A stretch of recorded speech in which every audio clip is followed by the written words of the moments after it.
Good morning, Sint Maarten. What's up? What's cooking? Episode 108, December 11th, 2023. The days are ticking down. The days are really ticking down to elections. 1 month away. And we will see what this country is going to choose. Which 15 will they put in there? Which government will there be formed? The sitting government cannot form on its own anymore. It's going to need a third or maybe even a fourth party to join with them to make ends meet, like they say, to get eight. But today, I want to talk about something that many people talk about, but no one took up in their manifesto in reality. We talk about our country's safety. And we talk about food sustainability, and I'll get back to food sustainability a little later. But what about climate change? Where do we really stand? Because we speak about it, but what do we really mean with climate change? Now, I'm going to be addressing climate change next week when we talk about the resiliency of the country. But I need to leave you with a few thoughts for that, because today the COP is ending, COP28 is ending in Dubai. And a lot of things are coming forward and are becoming very scary. All countries, some 200 countries and geographical locations in the world, agree that climate change is a very serious problem and it must be tackled. And some of the leading countries that want to tackle it are some of the richest countries in the world, like Denmark. They want to ensure that the emissions are brought down significantly by 2030. And we, in Sint Maarten, we also joined that pack with the Sustainable Development Goals. And we even agreed to work with Holland and get this done. And this is where it gets ticklish, because Holland made 200 million euros available for projects that can stimulate the economy, can work with climate change and all of these things. But we have done absolutely nothing. All we do is we speak about, we put in teams together to do certain things.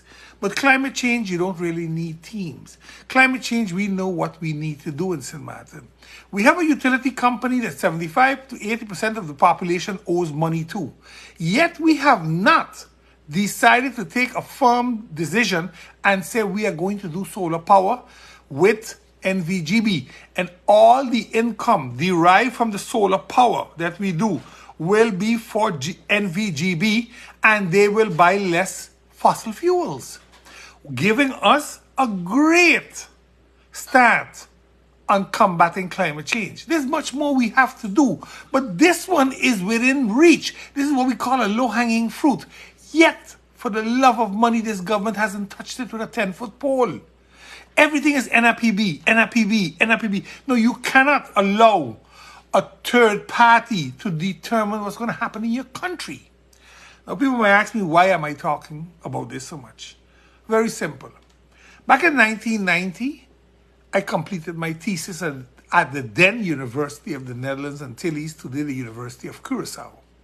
And I completed it with another Sint Maartener, Mr. Giovanni Williams, who used to work at GB. And our thesis was alternative energy.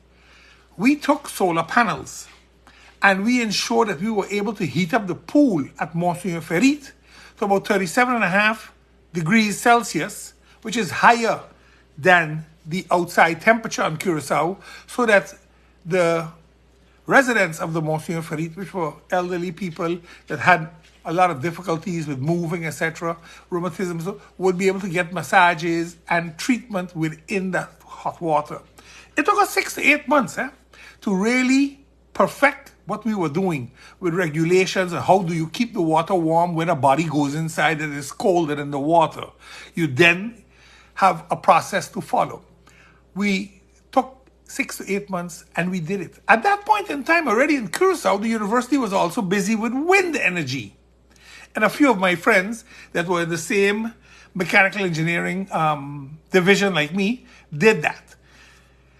So I've been around alternative energy for a while. I have always kept myself abreast of the newest and latest developments in that sector.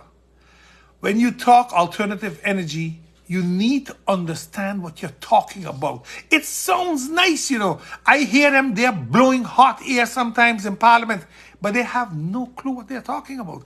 I hear them in government running their mouth on alternative energy, but they have no clue what they're talking about.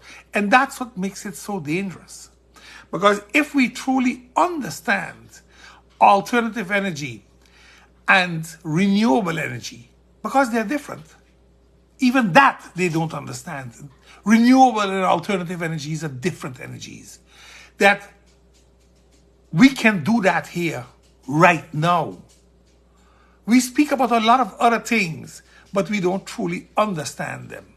Today, I want to delve into a more controversial topic in St. Maarten. Agriculture, fisheries, and animal husbandry. The Now Party firmly believes that for this ministry to come to life would be a salvation for St. Maarten.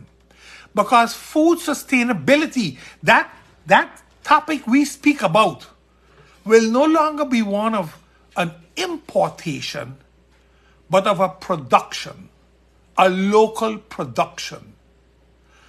We need to understand that we need to use the resources and the capacity that we have in St. Maarten. We don't need to go all over the Caribbean to figure out how to grow. We know how to grow. We have enough farmers here that are growing. Do we want to use some more technology because of our land scarcity and our contaminated water? Sure, we want to. And that's when you can start looking at how to treat brackish water or how to use salt water to do agriculture. Because those things exist. All we have to do is what's usable for this country. What can work in this country instead of fighting each other about who is the agriculturist and who isn't. Because that's not the government's job.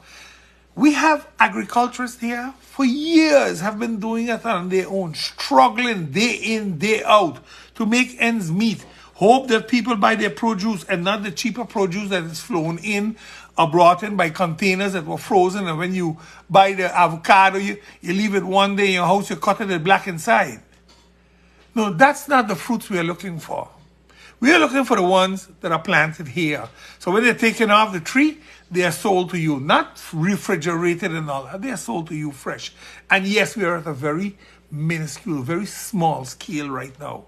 But there are people that have started. And we need to piggyback on that and see how can we use that capacity we have and build on it to ensure that slowly but surely we can get the right connection for this country. Remember, the last pandemic we had showed what it meant when you don't have it yourself. Eggs, chicken eggs, were 12, 14 guilders a dozen. And you had to fight to get eggs. So a lot of people started buying chickens, including my daughter.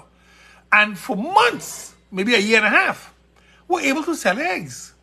We were able to sell eggs to our neighbors.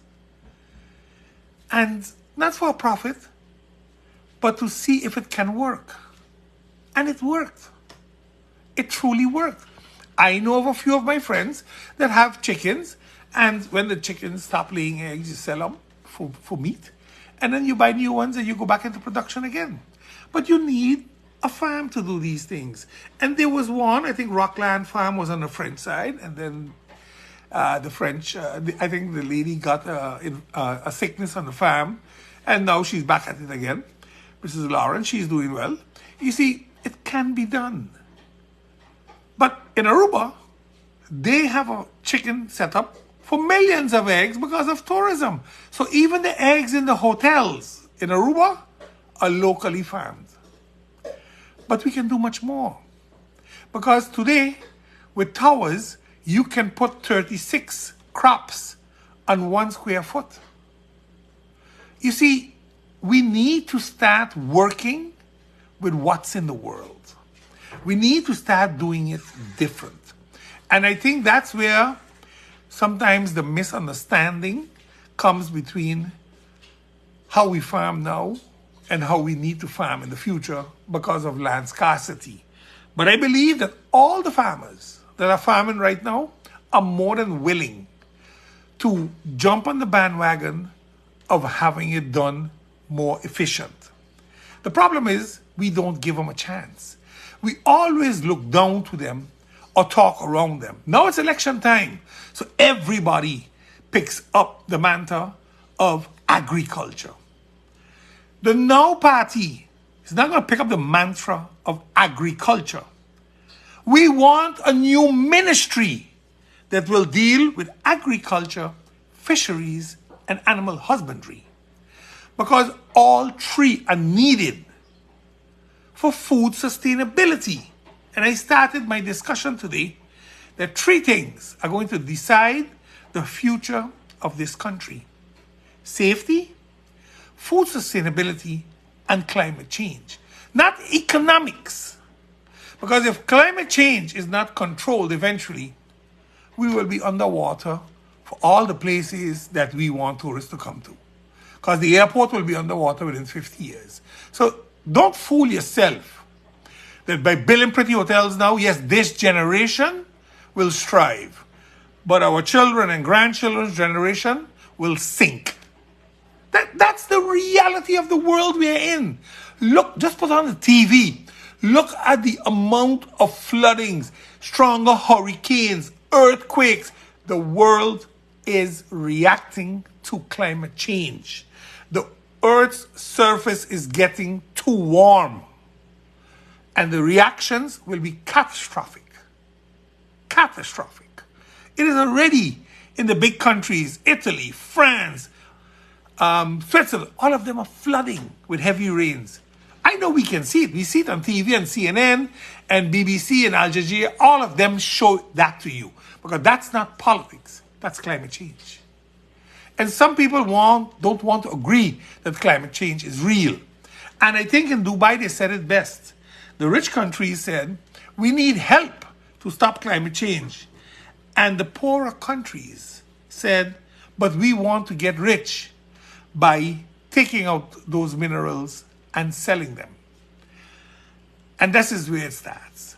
Because people will continue drilling for oil, people will continue drilling for gas, people will continue mining for coal, and they will continue using that because electrical cars and all of those things, electrical power like solar power and wind power, are just simply too expensive. So while the rich countries and the rich people in a country can put solar panels on their roofs and pay GB less here in St. Maarten, it does not help enough. It's one little small group, and in St. Maarten that group is maybe 10%. Because over 75% in this country lives under a livable wage of $2,000. So they for sure can't afford it. And in that other 25%, there's a big group that is still under $3,000. So they too can't really afford it. This is the reality we live in here when it comes to that. But next week, we're going to delve into our infrastructure and our resiliencies.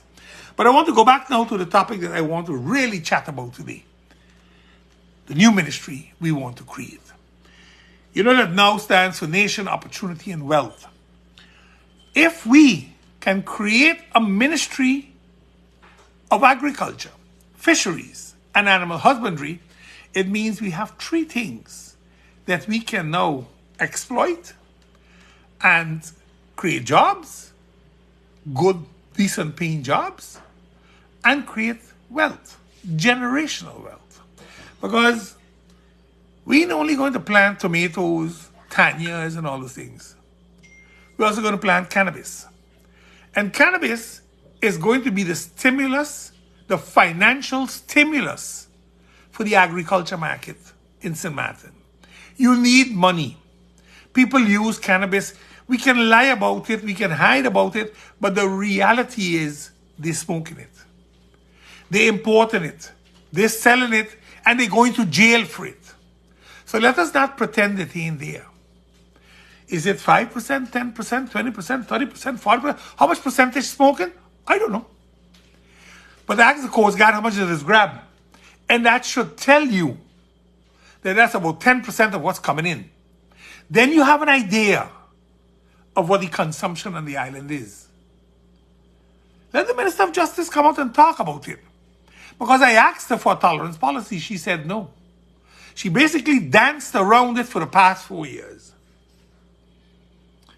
So, agriculture has a prominent place in Sint Maarten. A lot of people are doing it now on their own, and they're selling their produce. But there's no market protection for them. None whatsoever. They're competing against everybody. And I'm saying, while we can work with everybody, we should also start doing things ourselves. And then I want to touch fisheries. Because people say, well, we got people fishing, but we have a saber bank. We have ownership there. And the last time I said it was about 22%, and I was corrected by somebody on the board that says Sint Maarten, Curaçao, and the Netherlands each have a share or a B share, which means you can do something, you have a deciding voice, and then all the others had also, including us, had A shares to go along with it. But I'm not too much interested in what kind of shares all we have. What I'm interested in is that we should be able to exploit the saber bank, that we should be able to fish there and ensure that our country has enough to eat and that our country can do something in that market. You have to remember this. Other countries go there and fish, like Venezuela and others. They just go there and fish. And as long as we don't have a Coast Guard out there checking them, they're going to fish. And when you catch them, they just get out into international waters and they cool off. I can remember when I used to live in Curaçao, it was a big discussion about Venezuela fishing in the Sabre Bank. That's 30 years ago. And they're still doing it today. Sabre fishermen, when they go there to fish and they come back in the Sabre, the first thing the Dutch customs does is see how much they got so they could tax them. We don't have that issue because we are not taxing imports yet.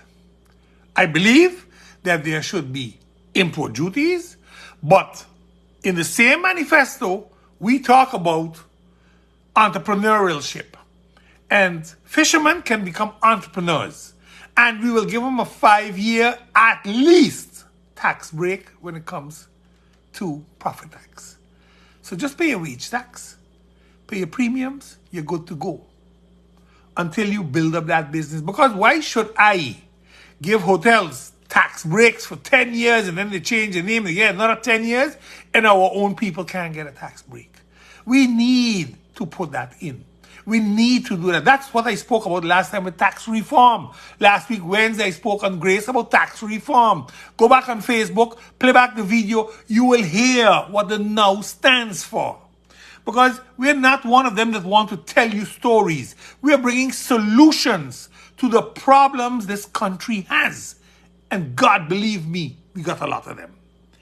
We need, when we look at this whole fishery, we need to get fishing boats that can do some trawling and you can bring it back in, work it with the fish market, that they offset the fish for you to hotels, to restaurants, to the residents. There should be enough for everybody. We should call the University of Wageningen in the Netherlands and ask them also, just like how they're doing in Kyoto right now, to do a fish study for us, to see how much fish is on the Sabre Bank. How long can we fish there before we deplete the fishing grounds? How do we replenish the fishing grounds?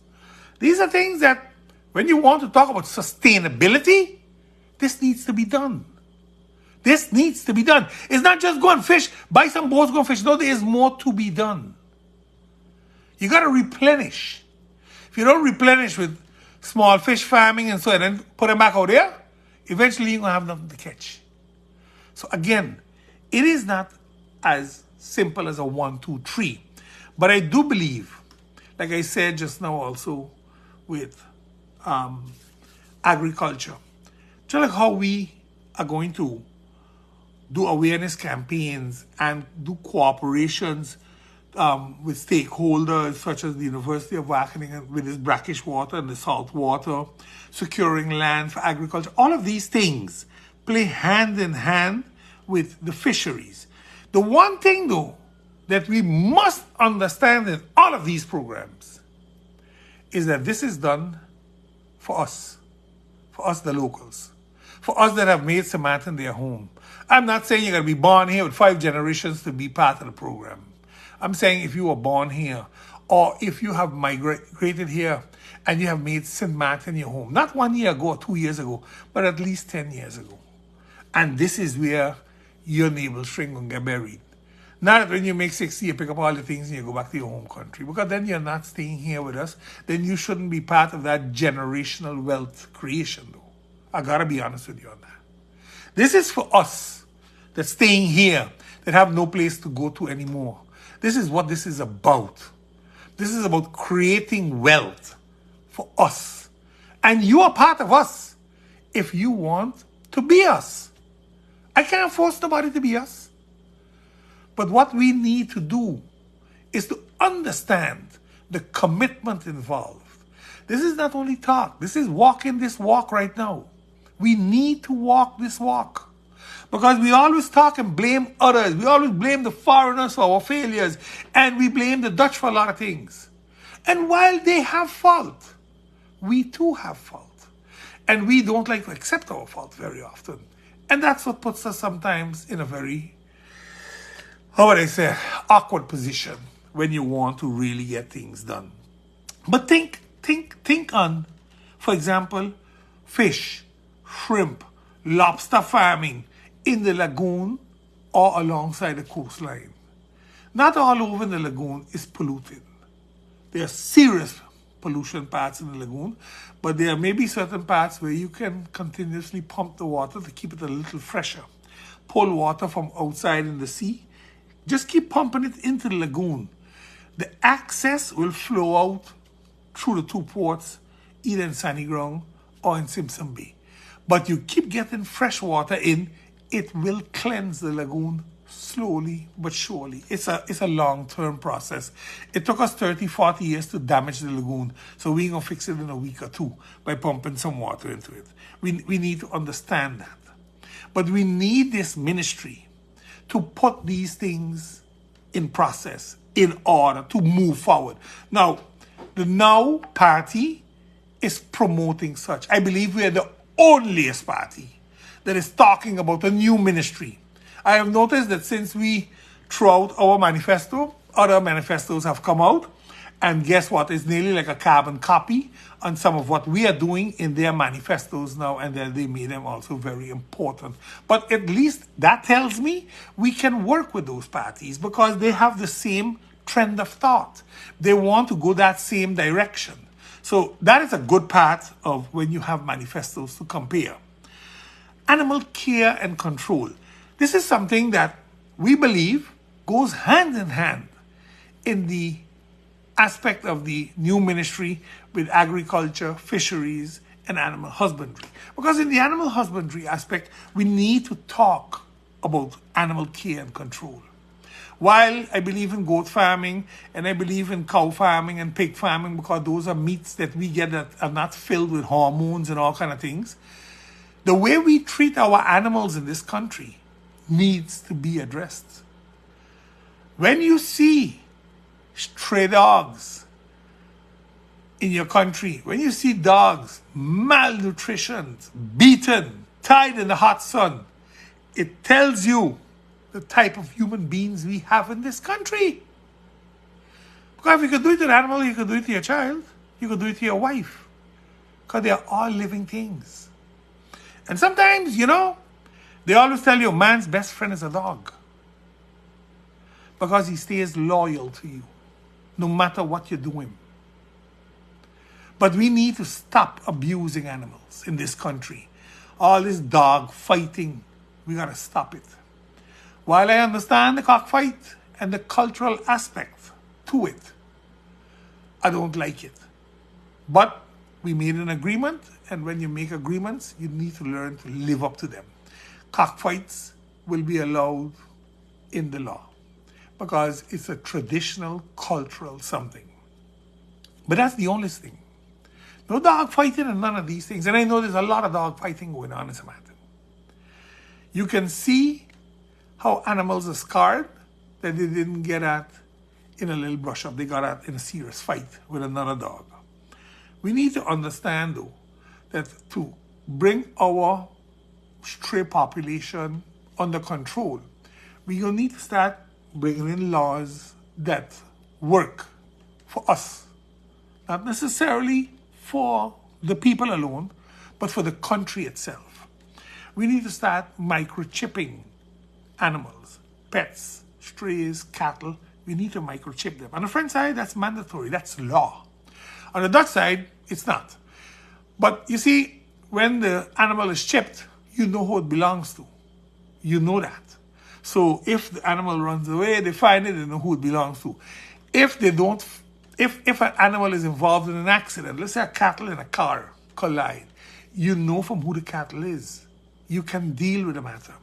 We have a lot of stray dogs on the road that can have rabies, can cause serious damage, but you don't know who they're for.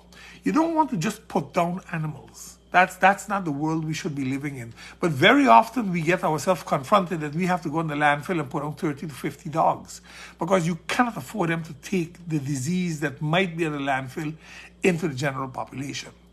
And then we get the vets to come and help us. Sterilization or spading of animals. That's a must. With all the strays we have here, there's no need to have puppies being born every 8 weeks, 10 weeks from the same mother. And nobody, so they put the puppies in a box and they go and throw them down in the corner, or by the dump, they put the puppies in a box. Why? Sterilize the mother. Then it stops. Then it stops right away. You know, we need to understand that if these things, if owners, we have to make the owners them an offer. If they don't want to take up the offer to chip the dog or cat or cattle or spay them or neuter them, then they will be charged yearly fees. They'll be charged yearly animal fees. Because all the cost of the strays goes to foundations of animal lovers or government, not the one that's causing it. So if you don't want to work along in the programs, then you should pay. Then you should pay. Remember, animal welfare and protection restrictions are part of the new law. The law, let me just be clear, the law is finished. It has been written. When I get back into Parliament, come January 11th, I'll be elected. February 9th, I believe, we should be taking our oath. I will present the law. I will present it again. I started working on it before I was suspended. While I was suspended, the law was finalized for me by a law firm. And we really went in depth in this law. This is not a 2-page law. This is a good-sized law. There are a lot of things in there that naturally discussions will come up, and we will see what is achievable and what's not achievable. The punishments when you break the law, when you do dog fighting, animal cruelty, those two exist in our criminal code already, but are not used, are very seldom implemented by the prosecutor's office. And there's reason mostly that they can't prove what the incident was or who did it exactly, etc., etc., etc. Because we always have an excuse when we don't do something. But again, the operation of a dolphinarium is out. Having a zoo in St. Maarten is out. Because if we don't want to cage dolphins, then we shouldn't be caging other animals either. You see, you can't have one or the other. It's either both in or both out. I don't believe in caging animals, so both are out. Even though we cage people and we call ourselves humane. Breeders will require a license based on regulations which will be established by law. There's nothing wrong with people that want to breed dogs to sell them or breed animals to sell them. Nothing wrong with that. But there will be regulations set forth by law, and these are mostly international standards. So I don't think the people that breed dogs that I am aware of, they follow the American standards, which are good standards. I don't think that's going to be an issue. Also, the requirements for housing and care of animals during periods when a dog is born, etc. We're going to try to justify those and put them in the law as a guideline to how you should try to do it. Now, I know everybody can't adhere to all the laws, and that's why we said we're not going to make a law that's out of reach to the population, otherwise the law has no value. So we are working on it very hard, and we want to see how the law enforcement can be part of this whole animal cruelty and animal control moving forward. Now, this is how we want to enclose our ministry. The new ministry for agriculture, fisheries, and animal husbandries. The Now Party in chapter 10 of its manifesto speaks of this. I ain't just here talking to you, I'm reading the manifesto right now. And I want to then delve into what we call wealth creation. The creation of wealth goes hand in hand with eradicating poverty and facilitating opportunities. For this reason, the emphasis is in this manifesto, opportunities. You know, it is working towards all Sint Maarten households enjoying, a livable income directly or supplemented by government's subsidy programs. Now that last piece there, government subsidy programs, is what we are going to call a transitional period. There is no way that the business community can go from a present 1,700 guilder, I think it is, a 1,600 guilder minimum wage, to a 3,500 guilder livable wage. We can do it, but for every 2 employees we have, we fire one. And then we pay the other one that money and expect him to do the job of 2. So, anybody tell you they're going to fix it? Tell them show you how. Because it ain't going to work. So we're going to create a subsidy program. A subsidy program that will help anybody that's under 3,500 guilders a month in their household. So if there are 2 salaries in the household and both of them are minimum wage, it means you have about 34, maybe a little less. We will supplement you up to the 3,500 guilders. If it's one person working in the household, that means we have to supplement up from the same 1,500, 16, 17, 1,800 guilders up to 3,500 guilders. That's what the program is all about. So, will we help everybody? That's the intention. Can we help everybody? We hope we can raise enough monies. And how do we plan to make those monies? Because that's naturally always the question. How are you going to pay for it? Go back to my show of last week, Wednesday, on Lady Grace, or pick up the Now Manifesto and read our tax reform and see how we plan to raise the monies that can be raised in this country. But for certain reasons, this government doesn't want to touch it. You know, when government don't want to touch certain things, is because they are in certain things. We need to make a conscious choice. Is it going to be the people of this country, or is it going to be friends and family that we know? You can't govern for both. You have to govern for all. And to govern for all, you have to start helping the people. And when you help the people will help the business. Because a hungry man is an angry man. But a happy man is a working man. We need to understand the confrontations we are going to have when we want to build up the wealth in this country. You can't take the money from the rich to give to the poor and believe the problem is solved. It's not solved. We have to generate income. We have to generate serious income. We need to try to generate 100 to maybe 150 million more a year. And people will tell you that's impossible. Can't happen. Yes, it can. Only if you want. If you don't want to do it, sure it can't happen because your negativity kicked in already. Because you have a good salary or your family got companies making money, then you are okay. You ain't got no problems. But how many can say that? 54% earns minimum wage. 75% earns less than the livable wage in St. Maarten. So who all gonna say it's okay? Who all can say today that they're better off than 4 years ago? And yes, we had a pandemic in between that caused a lot of problems.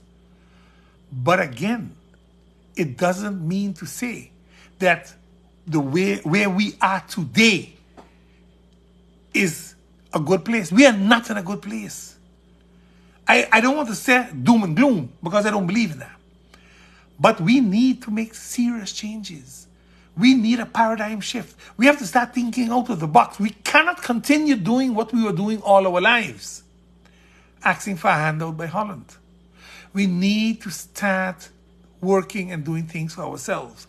That new ministry we're talking about for agriculture, animal husbandry and fisheries is going to open a lot of doors. Cannabis industry is going to be able to fund a lot in that ministry, if we like it or not. And we can talk all the negativity we want about the cannabis, because a lot of people say about Buncamper, maybe it's not the best thing to do. Nor is prostitution that we said you must regulate. Either regulate it or ban it. Make a choice. As government, you got to make a choice. You can't just say, I sign in no permits for women to lay on their backs. Because they have done that before and said that before. You know what the problem is? You're not solving the problem. You're just kicking the can down the road. Regulate it, like how it's regulated in other parts of the world. Or if we believe it's a sin, then stop it. Then cut it out. But don't leave the 5 to 10 clubs operate all day and night. We keep importing people. And then we close our eyes and say, no, but that ain't happening here. Today, prostitution is rampant among the young population in St. Maarten. It's rampant because it makes fast money. When you don't respect your body and you're willing to sell it for $200, after half an hour you just made $200 and you walk away. That's the best paying job per hour. So please, don't take out of context what I'm saying. What I'm trying to tell you is make a choice. Make a choice. And if you're not going to make a choice, then get out of the race where you are going to be elected to make a choice. Because that's what it's about. We have a lot of cowards in our country. A lot of people that are afraid to make a choice because it might not be the popular choice. But you know what? You can't govern on popularity. You can't govern on keeping parties or giving people food or drinks. That's not how you govern. To govern, you need to understand the ills of the country. You need to understand the shortcomings of people and fix them. And take them along to become wealthy, like you are, or those that profess to be wealthy. We need to understand that the subsidy programs are going to help build through a period of time, which means the government has to have money.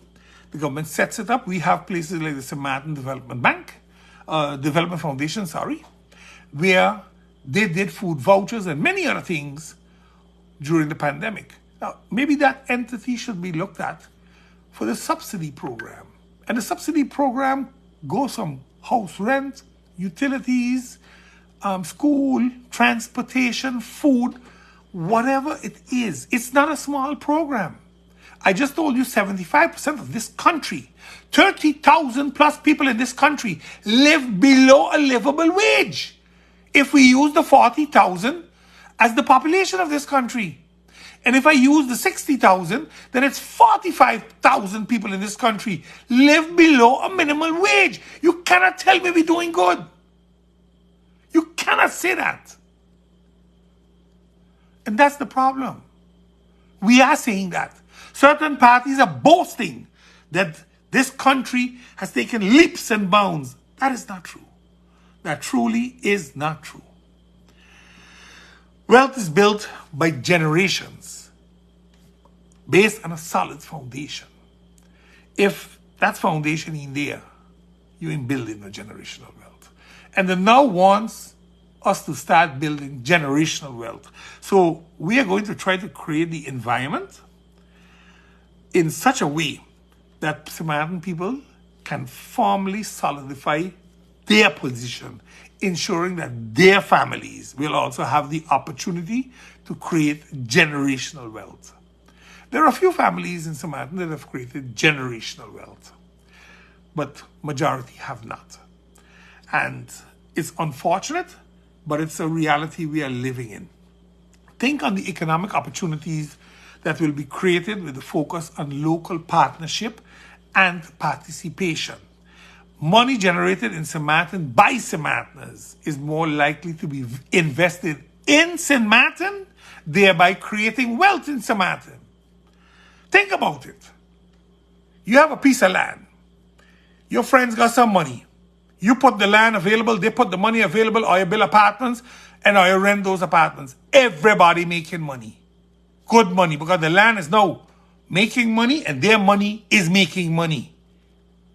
You think somebody that came from abroad is going to invest money and then leave that money here? No, they're going to send it back out. But your money that is here is going to continue investing in the business now. And that's how you create generational wealth. Just think about it. You're the ones investing in agriculture. You're the ones investing in fisheries. You're the ones invested in entrepreneurial businesses, not the outsider. We the Sint Maarteners, we that are here in Sint Maarten to make Sint Maarten again. The Sint Maarten of the 80s was a great Sint Maarten, and we lost it by choices that we made. We wanted to go from a nice, wealthy group of tourists to a big group of backpackers, cruise industry. And it worked well for a while. A lot of people did well because tour operators boomed. But how many were from here? A handful? Because from all over the globe, they came, bought buses, started setting up, and all the tours on the beaches were from foreign owners. We didn't own the beach bars. Well, how many locals got beach bars in Sint Maarten? 3? 4? You got a water hole? You got Khaki Turtle, I know those two for sure. On Boardwalk, I think we got 1 or 2. But we don't have. Let's not pretend that we have. We don't. So all those people that get all these tours, that money goes abroad. It doesn't stay here. It doesn't stay here. This is what we got to prevent if we want to create generational wealth for our own. And some people are going to be hearing me and saying, these fellas crazy, they want to kill the industry. No, we don't want to kill the industry. We want back our fair share. That's all it is. The now wants the local people to get back their fair share. And sure, some of us might have sold out our share in the past for a few dollars, but that doesn't mean to say that the generations that follow should remain in poverty and remain earning minimum wage. I don't agree with that. I honestly don't agree with that. This is where we got to change things. We got to remember, we need to start preparing Sint Maarten's future generations with the skills to take advantage of opportunities and build on the foundation we have established. Is possible when an educational system that is up to par and prepares them for the task. When we look at our educational system, we ask ourselves one question: do we cater to our economical pillar? And the answer is no. We don't. We really, really don't. Most of the people don't even finish secondary school. A lot of young men don't finish secondary school. We have 40%, 45%, if the numbers are correct that I can remember, that do not have a secondary education in their hand. That's a lot of people, man. And we want these people to work in the service industry, in the hospitality industry. It can be difficult. You gotta train them. Places like Aruba and Curacao that decided they're going to deal with tourism, they have hotel schools. And maybe if we have one for the surrounding islands, it can be profitable. But we need to train our people. And I think the mistake was made that NEPA was going to pick up that slack. But you have to look at NEPA as a different educational school. NEPA is not somebody that takes students from the lower grades and make them something. That's not NEPA's role. NEPA is an advancement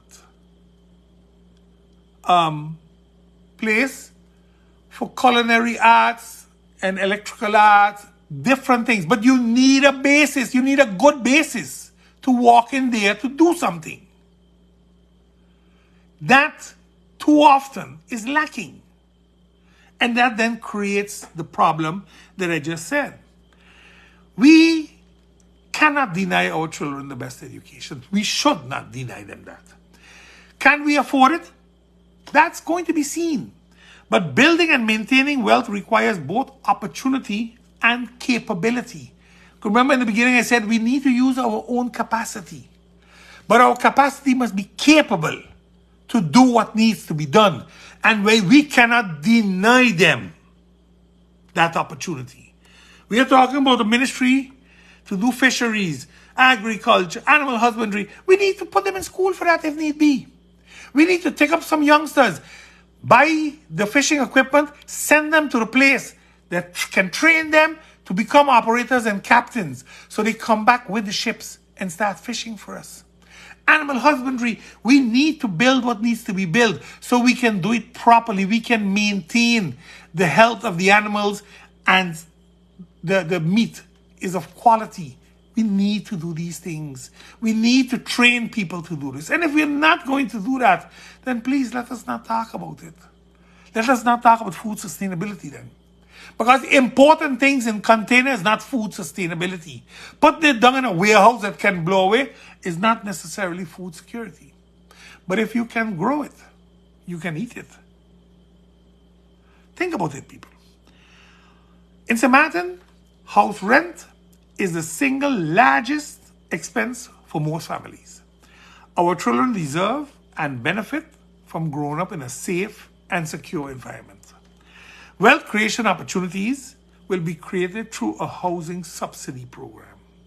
Remember I just spoke about the subsidy program? Housing subsidy is going to be instrumental in wealth creation. Based on a private-public platform with participation, local home and apartment owners will be the front runners. We're going to build ourselves on our own land using our own money to create wealth. Government initiated investments in infrastructure. This will create employment while maintaining areas of the infrastructure which have been neglected and making the necessary improvement. Funding will be sought by APS. What do I mean by this? We just went and took a loan for 60 plus million.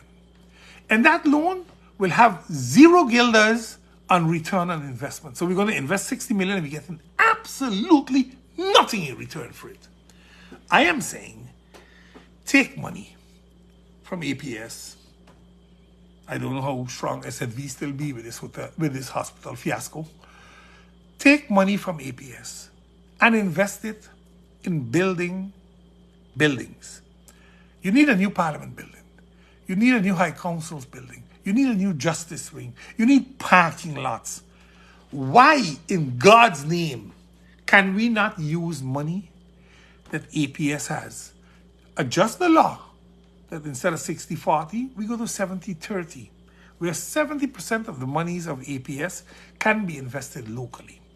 Government pays about 19 million guilders a year on rent.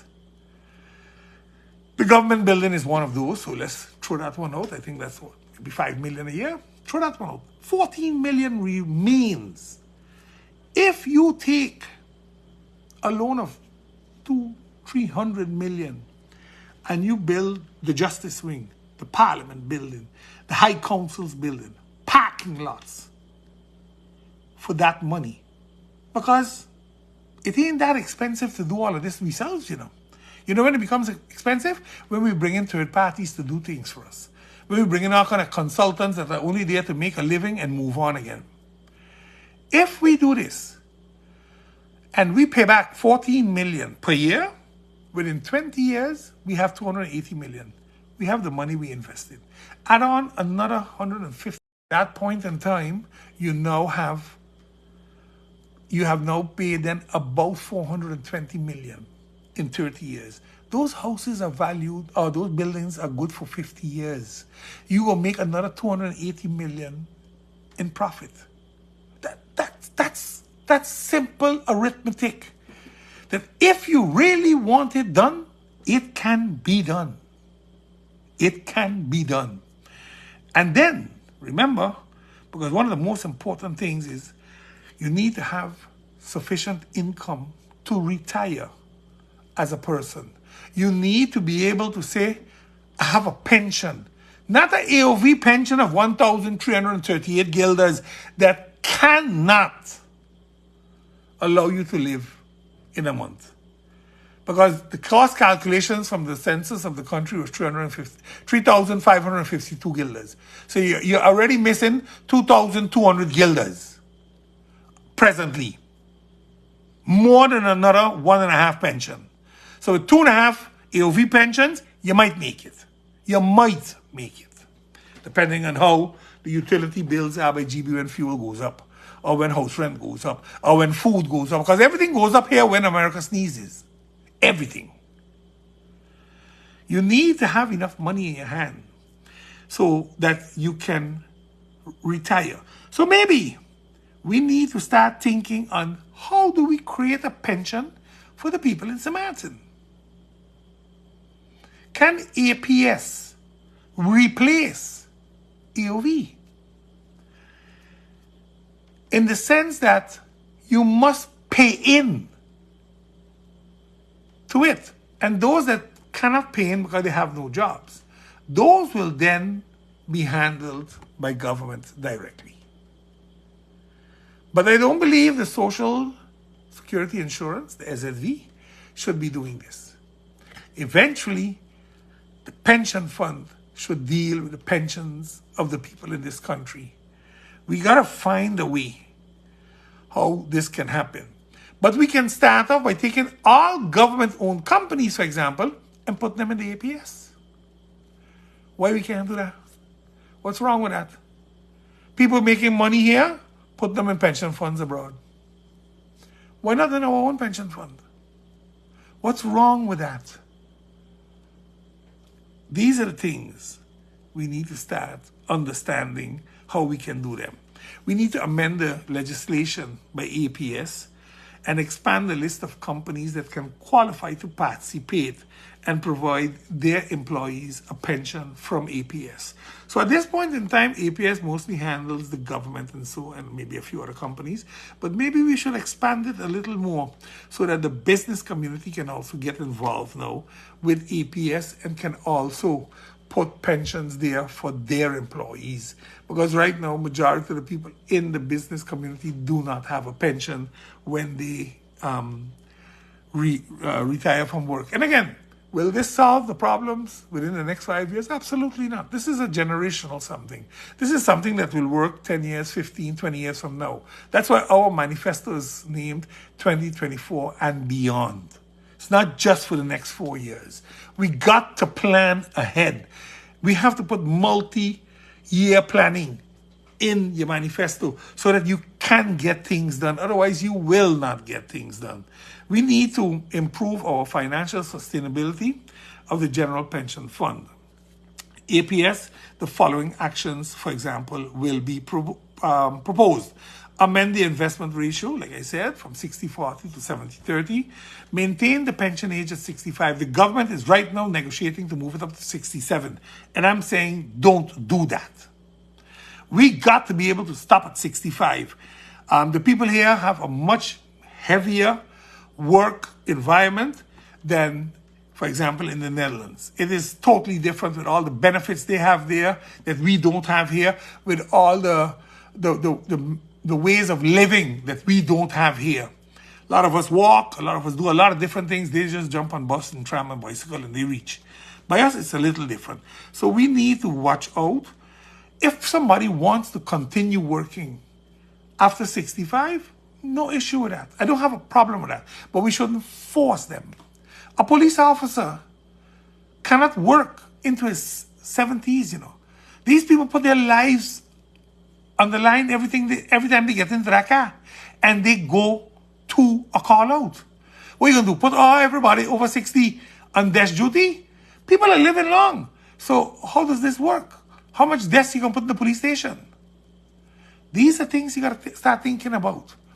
Certain professions, same like firefighters, you don't want to put them out there to risk their lives when their body doesn't allow it anymore. These are things we got to be careful with and we got to think about. Again, like I said, we got to get the government-owned companies into APS so that we can ensure its sustainability and its longevity. And we got to do a lot of securing of funding from APS to do things within our country so that our infrastructure and all those things can be done.